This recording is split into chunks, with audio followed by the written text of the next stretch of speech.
Hello and welcome to Soul Portals, exploring psychospiritual horizons with your hosts Cedric Spire and Deanna Nagel. Cedric is an author and therapist who developed the interview guidance model and is a pathfinder in the psychospiritual realm. Deanna created the Essential Soul Care model, a model suitable for therapists, coaches, and healers. The monthly episodes of Soul Portals feature guests sharing insights from their personal paths and professional practices. Thank you for tuning in for the Soul Talk with all kinds of trailblazing teachers and guides as Cedric, Deanna, and guests explore new evolutionary landscapes.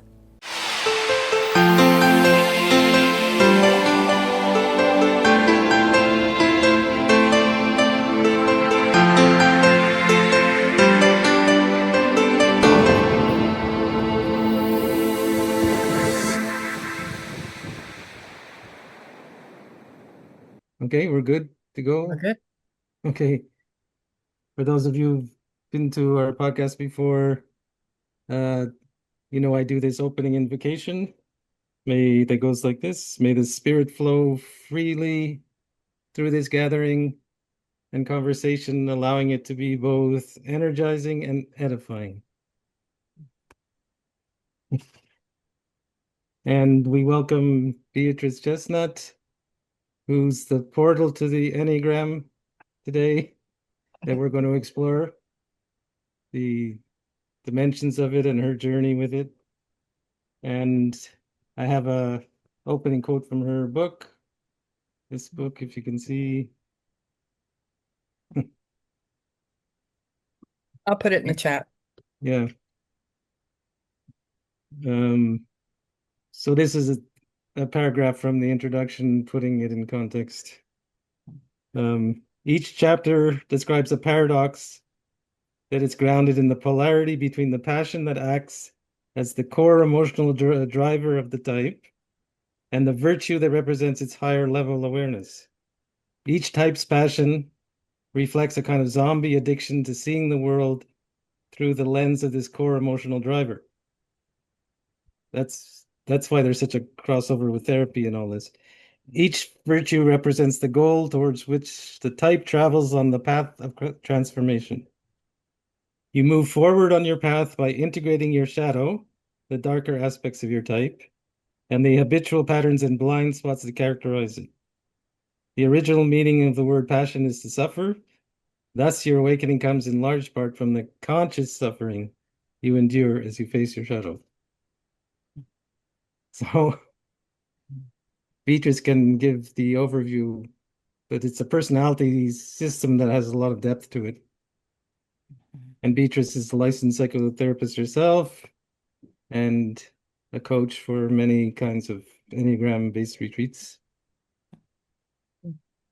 So would you like to do an overview of the Enneagram and how you got involved in it? Sure.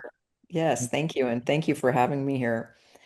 So I learned the Enneagram in 1990, not really intentionally, sort of by accident. A good friend of mine from childhood, from junior high, from age 13, his father was David Daniels, who is a psychiatrist based at Stanford University near where I grew up in Palo Alto, California. And he got really into the Enneagram. He met Helen Palmer, who wrote one of the first books in the US, and they started an Enneagram school. And even though he was, a Stanford-based psychiatrist, trained in the medical model, et cetera, he had the depth of experience and knowledge and imagination to really understand that the Enneagram was something really special. And he used to say that he saw it as his calling and that he had never in his whole career as a psychiatrist helping people, he was also a psychotherapist, he had never in his whole career encountered anything that was so transformational as the Enneagram. So that had a big impact on me. My friend's father, I was in my early 20s. They had a big impact hearing him say this. And so one night over dinner, he said, "Well, I think you might be a type two." So I took Helen Palmer's book home, one of the first Enneagram books out there in the late 80s. And I read about my type, and it completely was shocked me how accurate it was at describing me to myself, both in terms I recognized and in things that I didn't really want to admit. Like it said twos are manipulative, right? And I was like, but I'm so nice. I'm this nice person who's just wanting always everyone to like me and trying to avoid people not liking me. How can I be manipulative? But then when I really thought about like what manipulation really is without the pejorative meaning, I realized, well, it means moving things around and people behind the scenes, moving things around behind the scenes so you don't have to ask directly for what you need, right? Mm. And that made sense to me. And so I realized it was also something that could help me see my blind spots, the things I didn't really understand yet about myself. So I got into the Enneagram. I went deep, and I ended up going to the Enneagram training that David Daniels and Helen Palmer offered starting in the late 80s. I went there in 96 and 97. And I was really hooked. I thought I just felt like my mind wrapped around it, that it made sense to me, and it helped me make sense of myself and other people and the world. It also really brought me back to spirituality. I was raised Catholic, in California, and let's just say I wasn't very inspired by any of the priests I encountered in my childhood. And so I had and my father was a type one in the Enneagram, which is sort of like a rule-bound person who's, right and wrong, good and bad.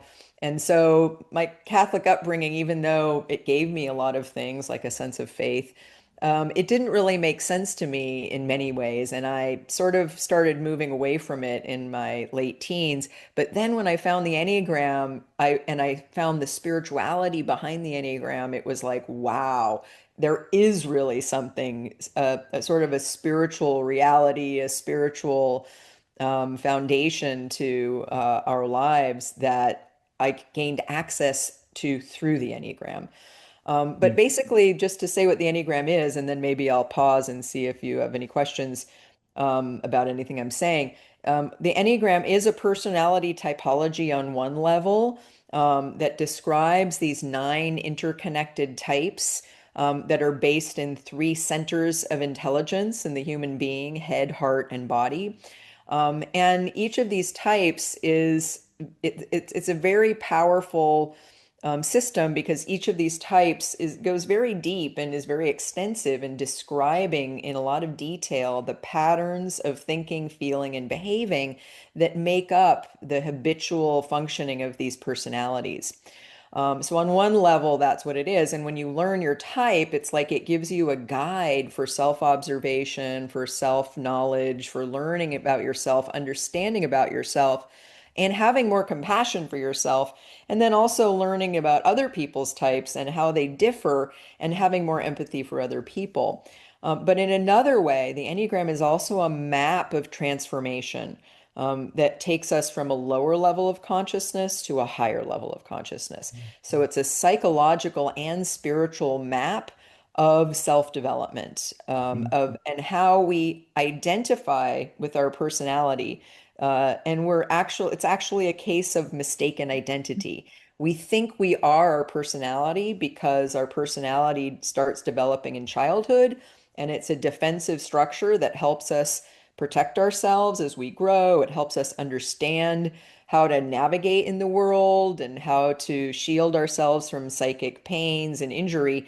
So we need our personality. But the trouble is, by the time we get to adulthood, we don't realize that we have come to see this defensive structure as all of who we are. We think, I am my personality. Who else would I be? I am my patterns of thinking, feeling, and behaving in this I that I've come to know as me. But really, the personality is just a part of who we are. And to the extent that we think that's all of who we are, it actually prevents us from growing further.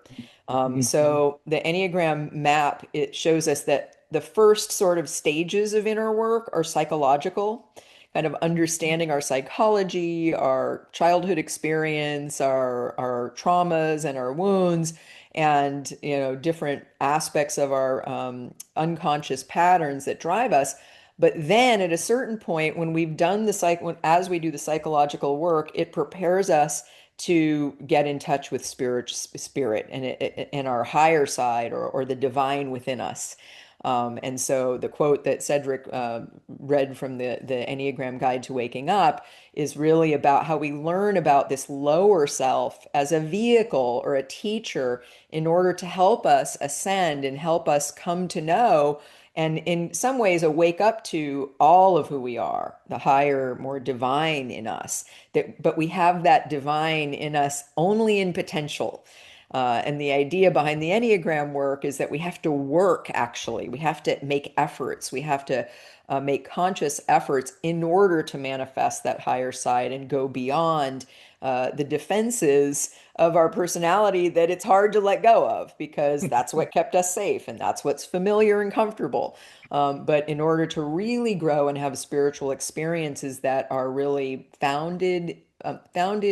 they're on a solid foundation and not a spiritual bypass.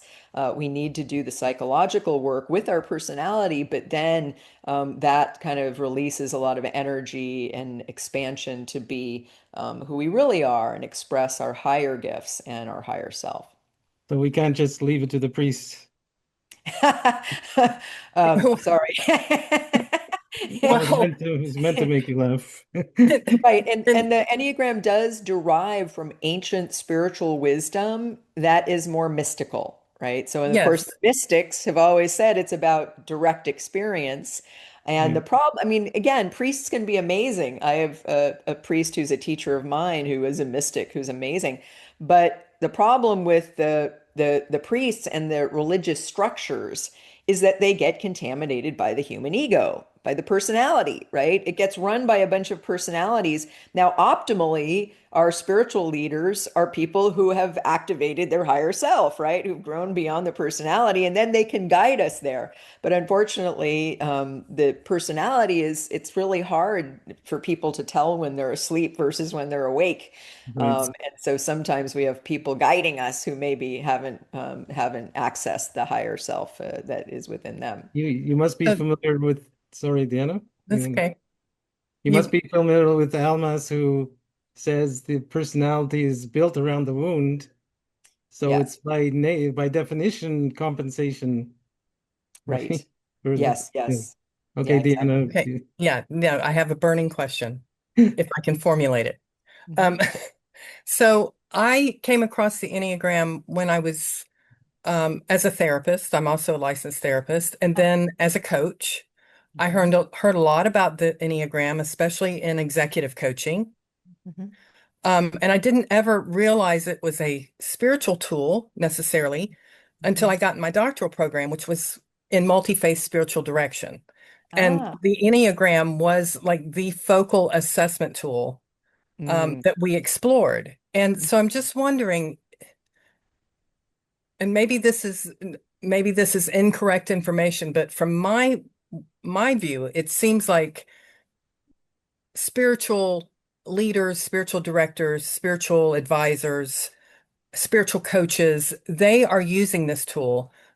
But I'm wondering why, at least from my perception, why it hasn't grown more within the field of psychotherapy.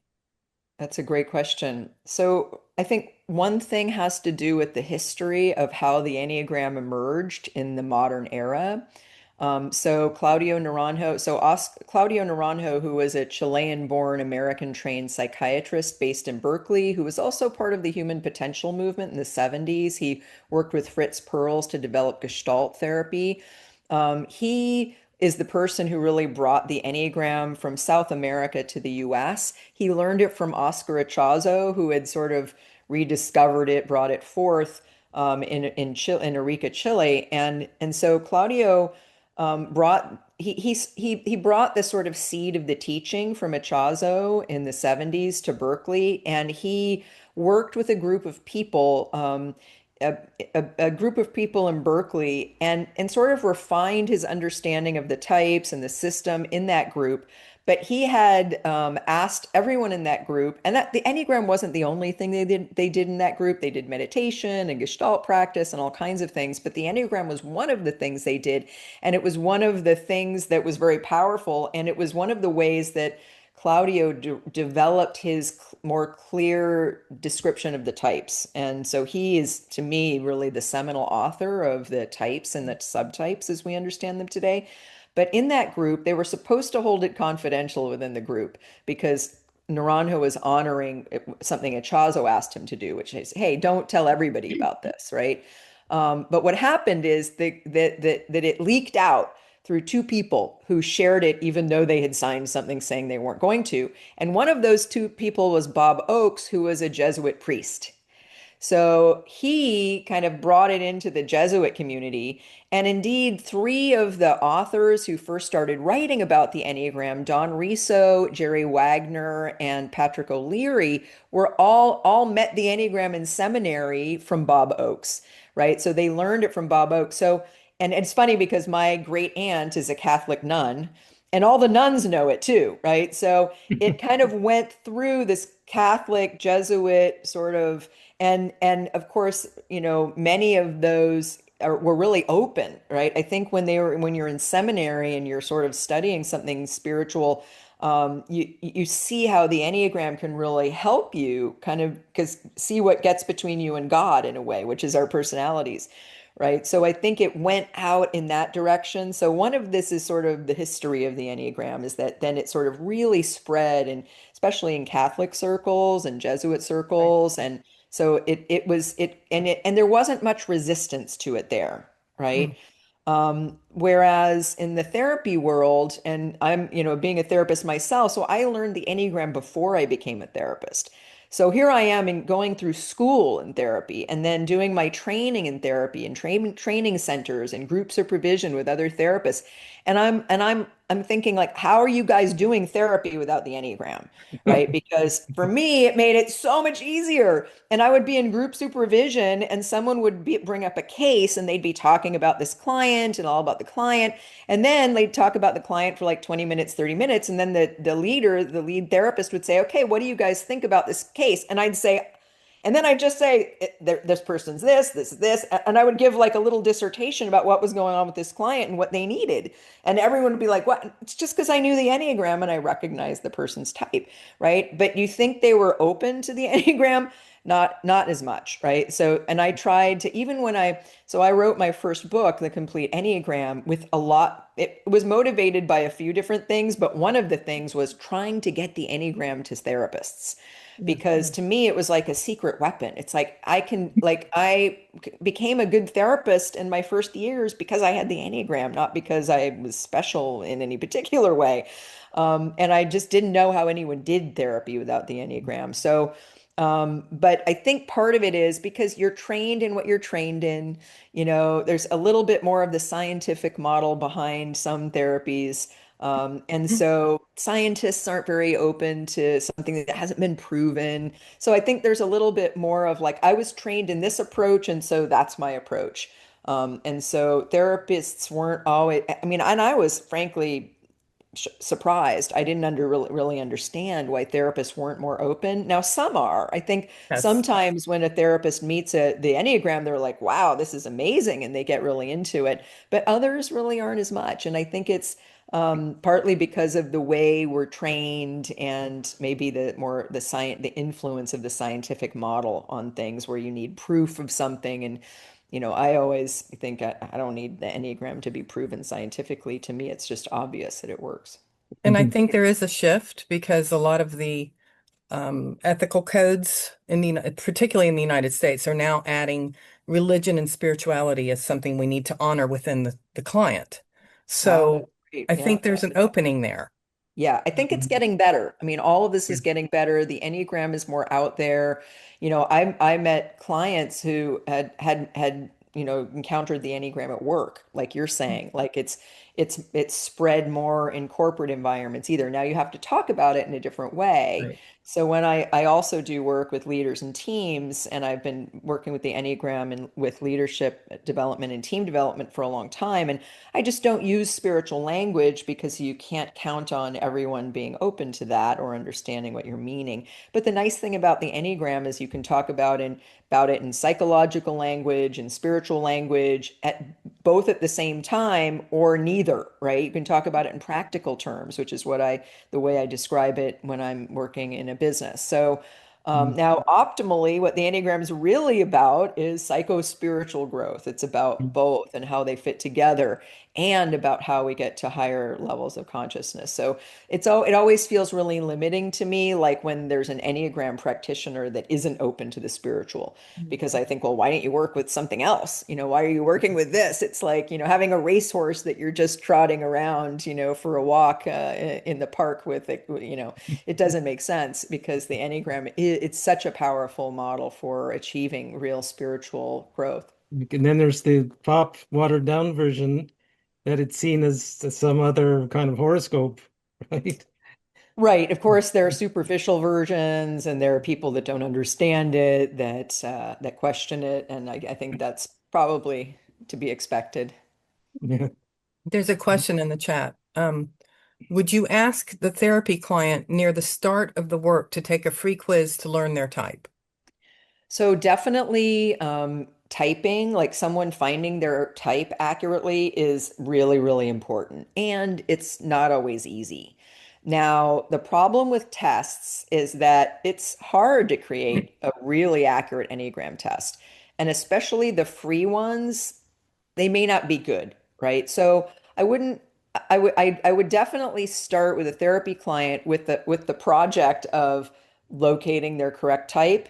Now, my business partner and I have developed an Enneagram test. I would say there's only really two Enneagram tests in the world. Another test that I used to use until we developed our own and ours, which are more high level, they're higher accuracy, but they're more expensive. They're not free because it is hard to create this test. It requires a lot of investment of time and energy. So that I mean, I think you can have someone take a free test, but I would just tell them ahead of time, don't take that free test as um, as the final answer, because it might be wrong. Right now, the Riso Hudson test is it's sort of in between a free test and the test I'm talking about that we created that's more sophisticated. It's not free. It's called the Ready, and it costs about $15-20 now, depending on if you take two parts of it. It's not very accurate, unfortunately, and it gives you a bar graph, but of course, it's probably the most well-known test, and so a lot of people take it.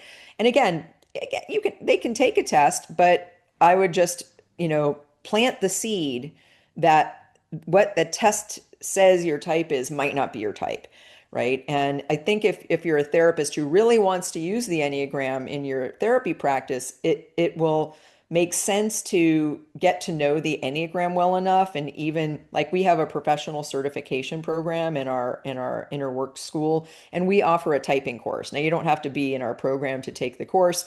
It's a 2-day course, and we teach how to do an interview, like a systematic typing interview, or typing session, so that you can help guide someone to their right type. Now, you have to ask people a lot of questions, and you have to develop a certain skill for hearing the answers, and hearing what answers lead you to what type conclusion. But really, it's a collaboration between the therapist or the interviewer and the person being typed.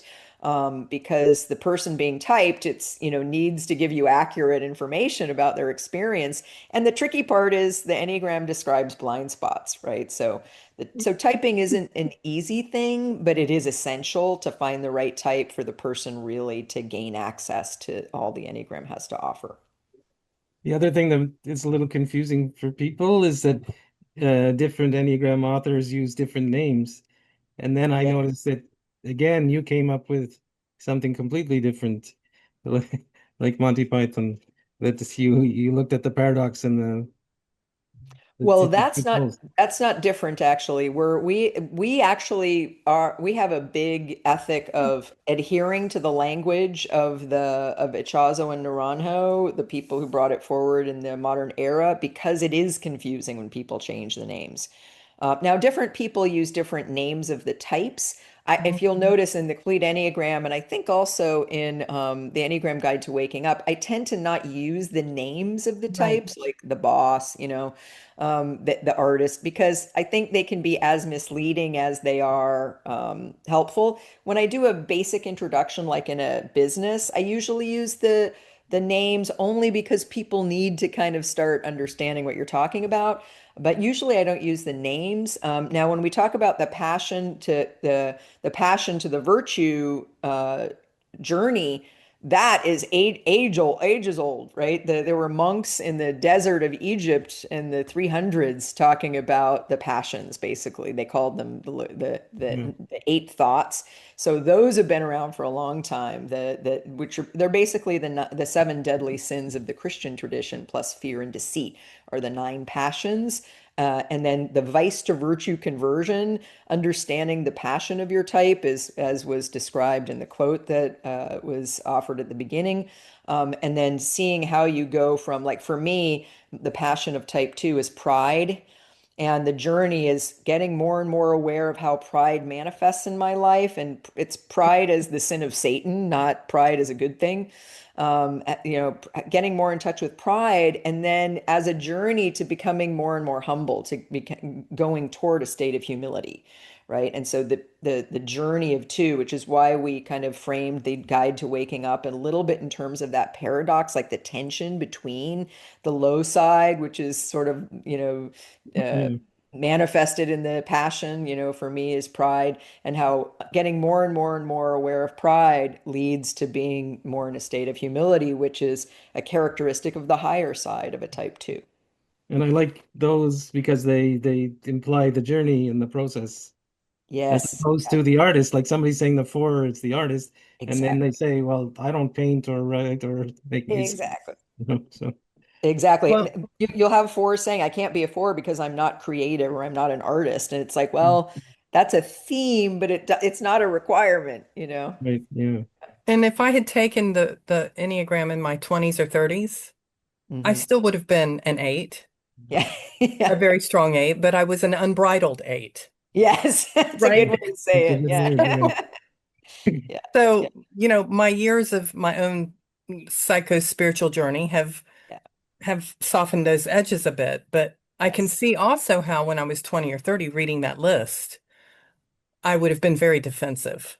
Even though Yes. in retrospect, yeah, yeah, that would, Yes, yeah, exactly, exactly. Which is why when in our test, the questionnaire associated that is our Enneagram test, we give people the instruction to answer these questions, taking into account your life as a whole, right. not the present time, right? Because you've probably shifted and changed a lot as an aide, given that you're a therapist and doing a PhD in spiritual work. It's like you've changed.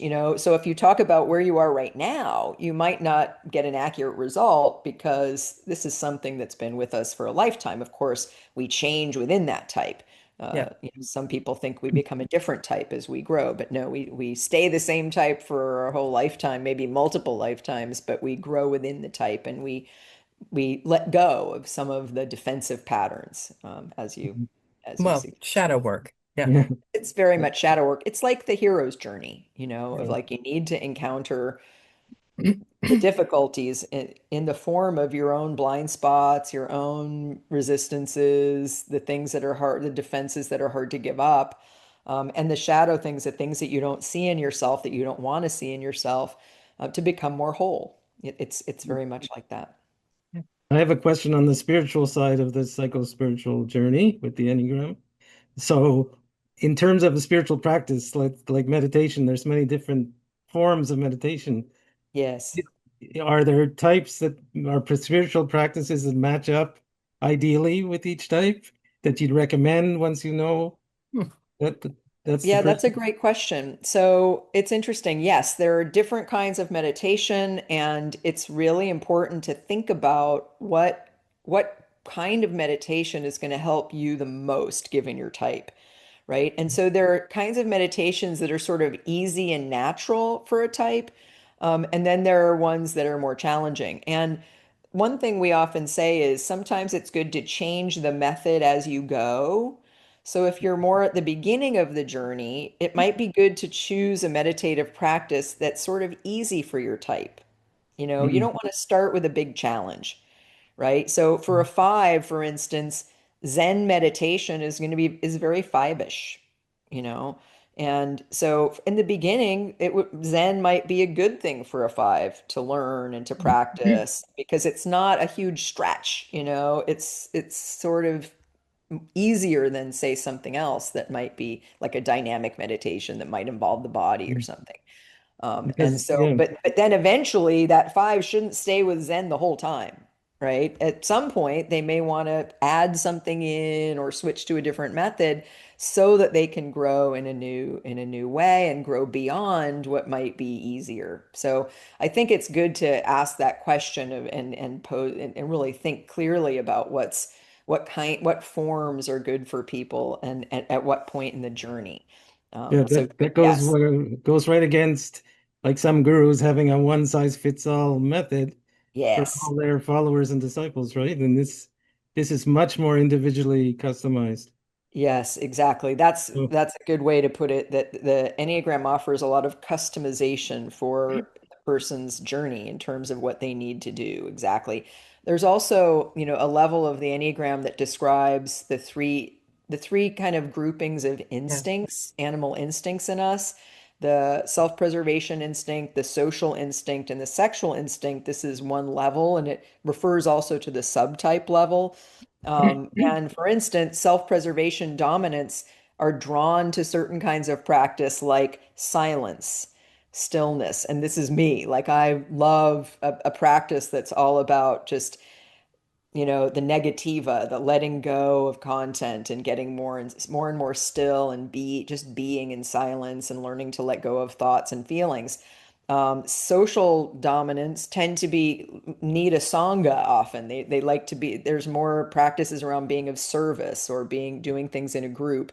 The sexual dominance can be more about fusion with, fusing with a higher spiritual power or there's a phrase that I'm not thinking of that's escaping me, but it's that kind of mystical fusion with something that can be really powerful, or that sexual dominants tend to get drawn toward. So Like yes, and the I think it's good to take that into account. like the mm, use of an oracle. Potentially, yeah, or like a spiritual teacher, getting really, really, focused on that spiritual teacher or a particular spiritual experience. yeah. I started with mantra methods, really simple, not easy, but simple for many, many years. And then recently, um, and spontaneously, it shifted to affirmations and invocations. Mm. Is, does that resonate? Because I'm a four, you would know if that does. That sounds really good for your type, actually. I think Yeah, mantras can be good for heart types, like almost having a relationship with the mantra or something to focus on, so it's not just you and the empty space, right. And then the affirmations are really, really good for fours. Yeah. Positive affirmations. Because I Yeah. realized I was at a certain point, this is a long period of time, that I was zoning out with the mantra. Yes, exactly. Beautiful. Yeah, that's what I'm talking about. And also, I Yeah. think for fours, like a gratitude practice of some kind. I've heard from a lot of fours that they benefited from a gratitude practice. Mm. So that's very relatable to the heart chakra. And then what you said about your preference relates to the root chakra. Right, And what you right. said about, well, I'm an eight, so Mhm, me connecting with a spirit guide or an oracle connects to mhm, the crown chakra. So mhm, Yeah, I'm yeah. interested in that overlap. That's very fascinating to me. Yeah, and I have a teaching partner, a business partner that I do most of my Enneagram work with, Uranio Paes, who is a Brazilian Enneagram expert. He now lives in the UK. And he is really a master of energy work. Mm. And so in our inner work retreats, it's really exciting because we bring energy work together with working with the types and helping people remove obstacles, things like Mhm. that. And what I type is also he? there's a part about I saw the picture in the book of the brain, the senses. Am I messing that up? The three, Well, there's the three centers of intelligence, is head, that heart, and body. So there are three head types, three right? heart types, and three body-based types, right? So 8 is a body-based type, 4 and Yes. 2 are heart-based types. And 2, so 3, eight and also, or body-based types also, you said five senses, and I'm wondering if the sixth sense comes into that. Right. So body types are a lot about physical experience, gut knowing, instinctual Yeah. intelligence. It's the intelligence we understand the least, and a lot about experiencing the world through the five senses. So that's sort of 8, 9, and 1 are the body-based types. Now, the sixth sense is what we might call intuition. And that's something different. And any type can be intuitive, but depending on your type and also your spiritual lineage, you may have a different kind of gift or different kinds of ways intuition comes in. So that's kind of another thing altogether. But one of the benefits of working on releasing your identification with your personality is that you often, as you get more in touch with spirit, you get more in touch with your particular way of being intuitive Mhm. and getting in touch with higher messages and spiritual guidance and this and a kind of sixth sense. Mm. There's a question in the chat. I'm into neuropsychology. How does your approach fit? E.g., if you were to put someone in a brain scanner, what might be visible about types? I'm not sure exactly what might be visible about a brain scanner. I do know that, if you're familiar with the work of Dan Siegel, he talks about how good relationships, good therapy changes the brain. So you might have more of your brain integrated if you've done inner work, if you've done a lot of psychotherapy or spiritual work or both, ideally. Now, he also just came out with a book that I can't recommend 100%, but he does talk about how these three groups of three types that I'm talking about, head types that kind of overuse the head, the mental function, heart types that overuse or live more from the emotional, and body types that live more from the body. He talks about how there's a parallel to that in our brain circuits. So there are different kinds of brain circuits that are about, I think he calls it bonding, agency, and something else. I can't remember what he's calling the head type thing. So, and one of the great things about the Enneagram that I kept noticing after I learned it is a lot of things come in threes in the Enneagram. It's built on the one element of it is the law of three, which is the idea based in ancient wisdom that it takes three forces to bring anything into existence.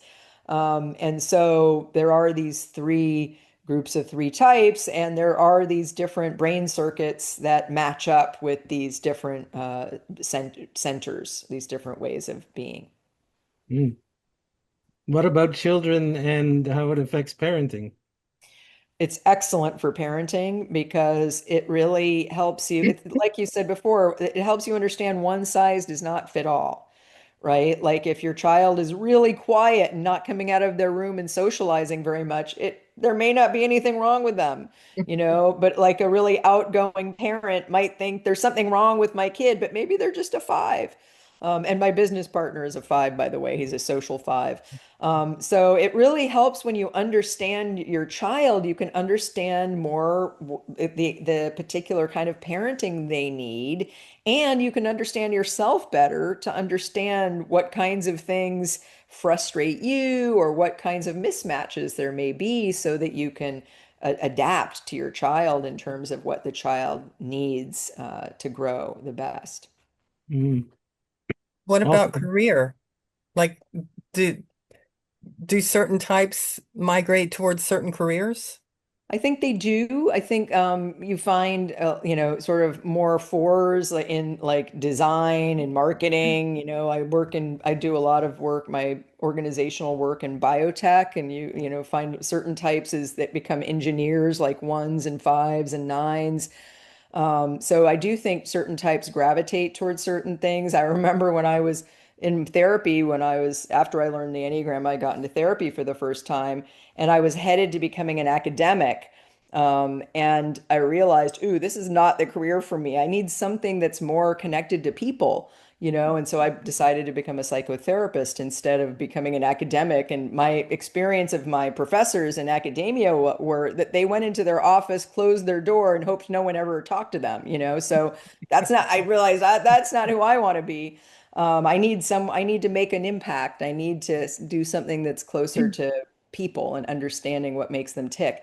So, and I'm a two, and so twos are very relationship focused, very focused on people, and understanding people. So I do think that people gravitate toward things. I think when you understand your personality type, you can also course correct for ways that you may get like there are types like threes and nines, for instance, who often wind up in careers that they don't want to be in because they're very susceptible to taking the path that other people want them to take, right? So threes they sort of index to what other people think are successful. So my father wanted me to be a doctor, so I became a doctor, right? And I wanted my father to see me as successful. But then you find threes that kind of wake up mid-career and say, "Oh, I don't like this at all, but I became this because other people wanted me to." And nines can be that way as well. Other types also, but those would be at the top of the list of types that might happen to. So definitely understanding yourself at a deeper level is always going to help you find the right career or find what's most satisfying to you in life generally. And let's not leave out romance and partnerships. So, Of are course. there any matches like that are better than others in the horoscope way? I know that's shallow, but Right, right, right. The answer is really no, because it really depends on in the relationship area. For any pair of two types, there's always going to be a way they get along well and they fit together well and they can be compatible, and a way in which they can get into trouble and not be so compatible together. There's always an upside and a downside to everything. And of course, when it comes to relationships, a lot of what we get influenced by is like who our parents were, or we've had bad experiences with people in life, and okay, I want to avoid that type of person, right? It can be a little bit more like that, like our history. What mm, really matters in relationship is level of development, right? It's always going to be easier and more satisfying to have a relationship with someone who's done some inner work and has a capacity to self-observe and self-reflect than it's going to be to have a relationship with someone who's at a lower level of development, who's stuck in defensiveness, who doesn't want to grow. When I was a couples counselor, it would be really hard when I had a couple come in and one of them was really growth oriented, willing to change and grow and look at themselves and examine and apologize and take responsibility. And one really wasn't interested in growth and and was just sort of saying, "Hey, this is the way I am, deal with it." And so, you yeah, so it's just, you're not saying yeah. usually the woman when you describe those colors. Well, it could go either way. It can go either way. But it's really about level of consciousness and a desire to grow and change and become more aware and conscious. And if you have two people who are really willing to do the inner work to grow, then that's a recipe for a good relationship. All things being equal. But of course, people have their own tastes and the things they get drawn to for different reasons as well. Yeah, because then you'd welcome the contrast or the challenge if it Yeah, is somebody very different in type. exactly. And sometimes opposites attract, like a nine who's really conflict avoidant gets really attracted to an eight who's really good at doing conflict. Right. That's I rather think I have that t-shirt.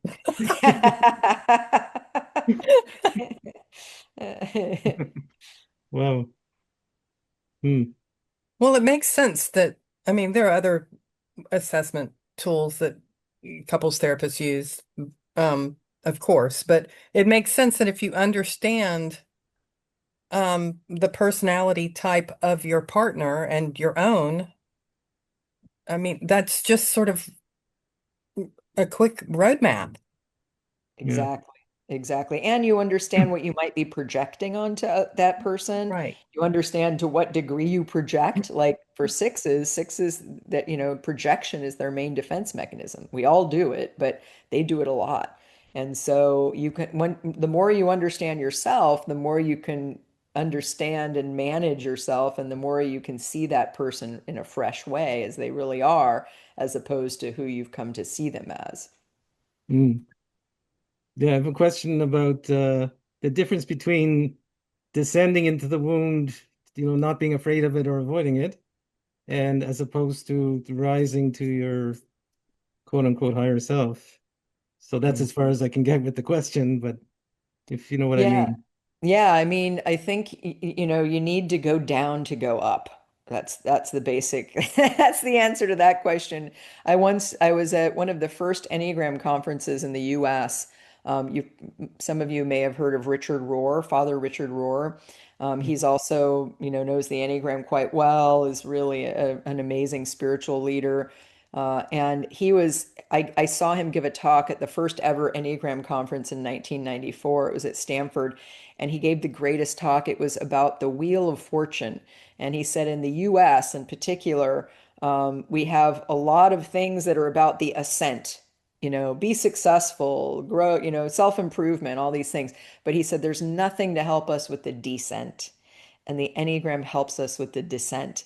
And I actually do a course every year, although we're not doing it next year. But I have done a course every year for the last 7 years on Dante's Divine Comedy and the Enneagram Path of Transformation. Call it From Fixation to Freedom in Florence. We do it actually in Florence, Italy.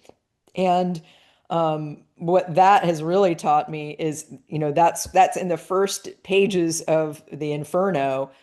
Is Dante is told you have to go down to go up. So he has to go into the Inferno. He has to really see the shadow of all the types before he can climb the mountain of purgatory and go to paradise. And so I think that's something a lot of spiritual traditions emphasize.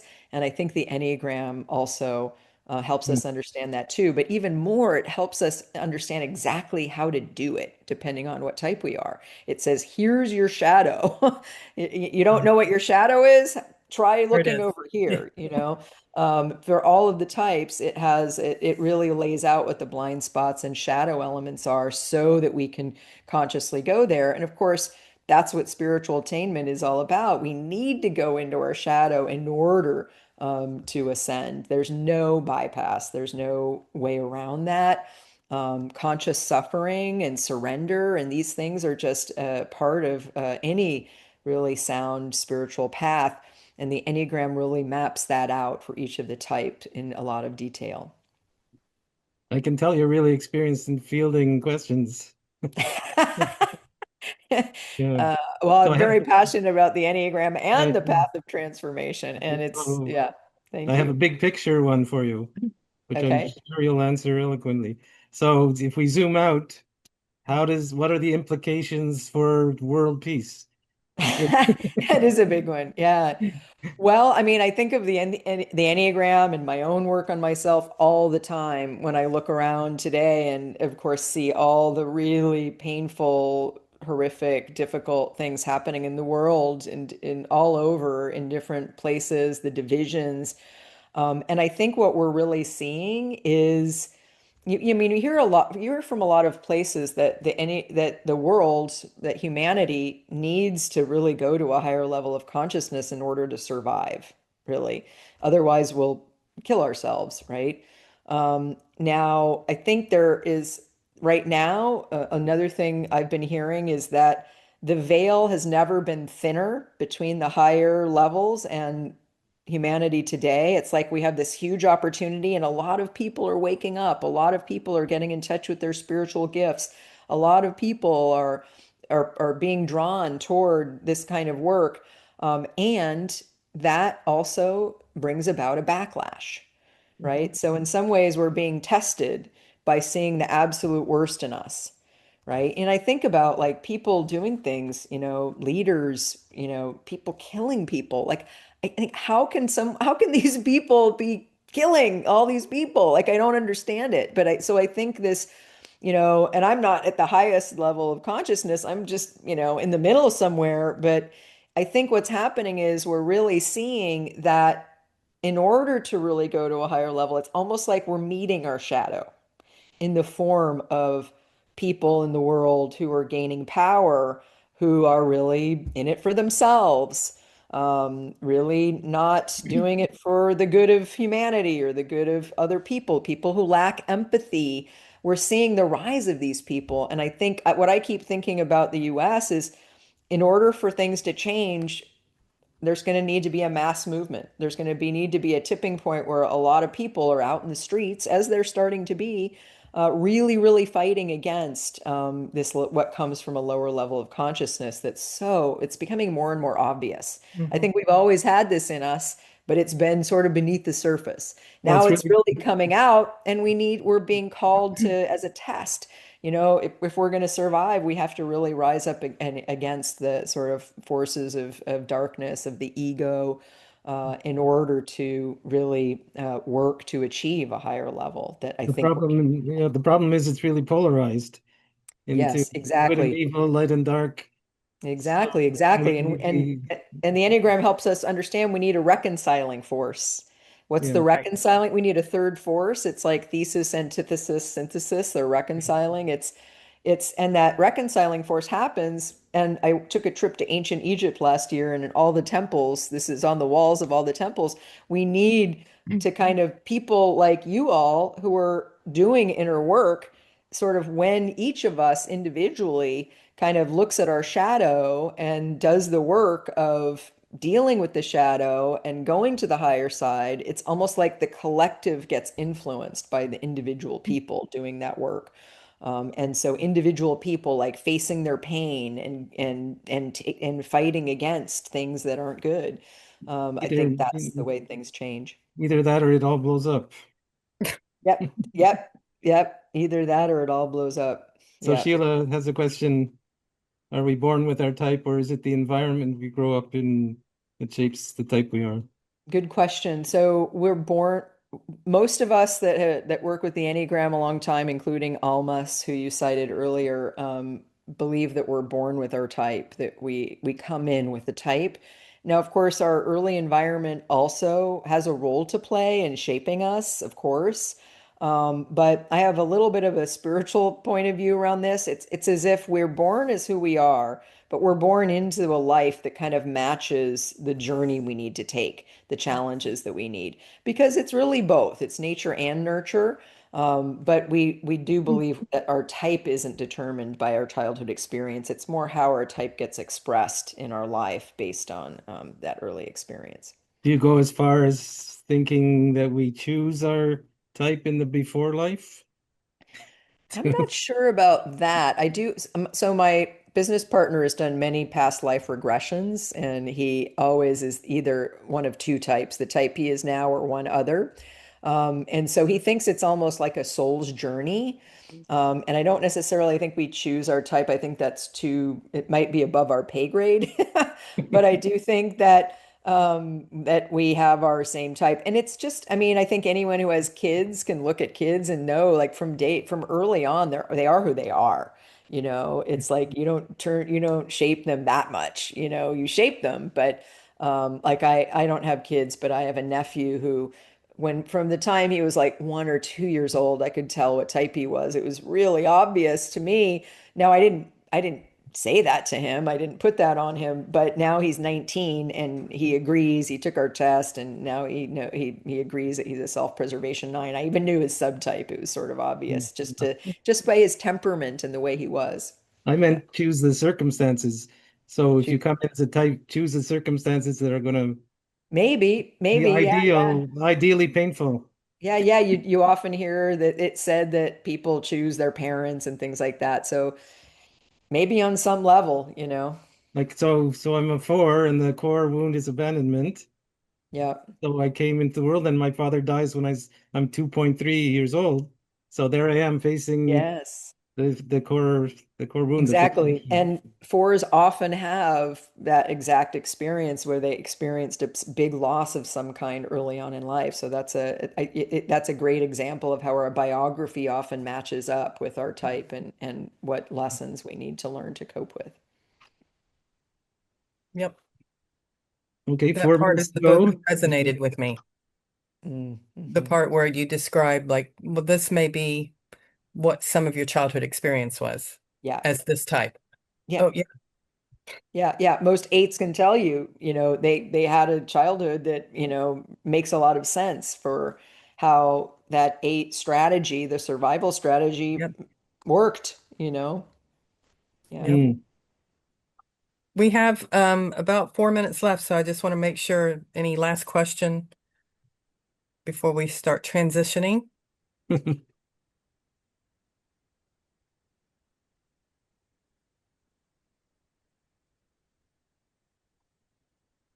Don't see any. Mhm.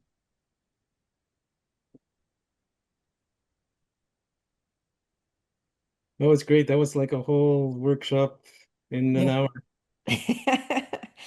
Uh, well, thank you. I really appreciate your interest and always love talking about the Enneagram.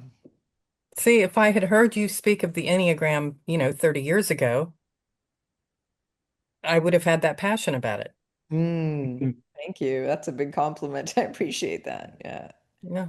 Yeah, to me, Because you present it in a way that makes complete, total, whole sense. yeah, Yeah. yeah, yeah, And yeah. I was getting it in bits and pieces. Here's how you can use it in therapy. Here's how you can use it as a coach. Here's how you can use it as a spiritual director. Right. But you present it in a way that says, no, this is the whole Give them. enchilada right here. Right, right. Yeah, and I know that's the way I think. I kind of want to know what something is, and before I get into the smaller pieces. And of course, sometimes you run into superficial renderings of the Enneagram or partial renderings, because people, maybe write about it before they should, or sometimes people have had the experience of someone tells them what their type is, right? Like, oh, you're this, and sometimes that's wrong. And so the person's not only is being told who they are, which can feel invasive at best, but they're also wrong about who they are, right? And so that can be sometimes the way people can get put off by it. So, but yeah, I think if people get a sense of what it is, it's often very compelling. Agree. Great. So I'll adapt. I do a closing blessing, so I'll adapt it, which is, may we change some of the madness of this world into Enneagram informed relationships. Mm. Mm. Thank you. That's awesome. Beautiful.